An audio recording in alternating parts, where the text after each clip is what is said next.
Welcome back to Movie of the Week Monday, where I get to pick a random movie that I think you should definitely check out. This week's movie is Never Back Down, made in 2008, directed by Jeff Wadlow.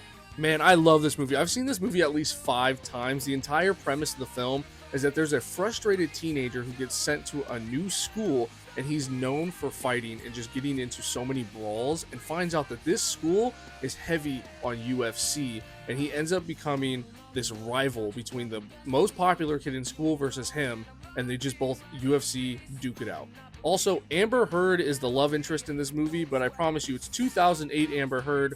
She's much better in this, and none of the bad stuff has happened, but don't let that not make you watch this movie, because I promise it's good.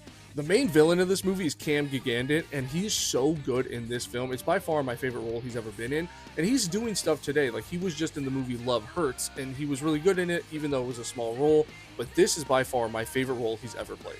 Also, Digimon Hansu's in this film, amazing as usual, but he plays Jake, who's the protagonist in this film, his trainer to prepare for fights, but he has one rule: do not fight outside of the gym. And of course, he breaks that rule, which is why there's conflict in this film, because he's doing it for himself and not for others. And that's why it's one of the reasons why I love this movie. There's so much heart behind it. As someone who also had a troubling high school experience, this movie really hits home for me because Jake is just trying to make a name for himself. And then this guy over here is just absolutely relentless and does not let him breathe. So they end up fighting. And the whole story is just has so much heart behind it. And you're just really rooting for Jake.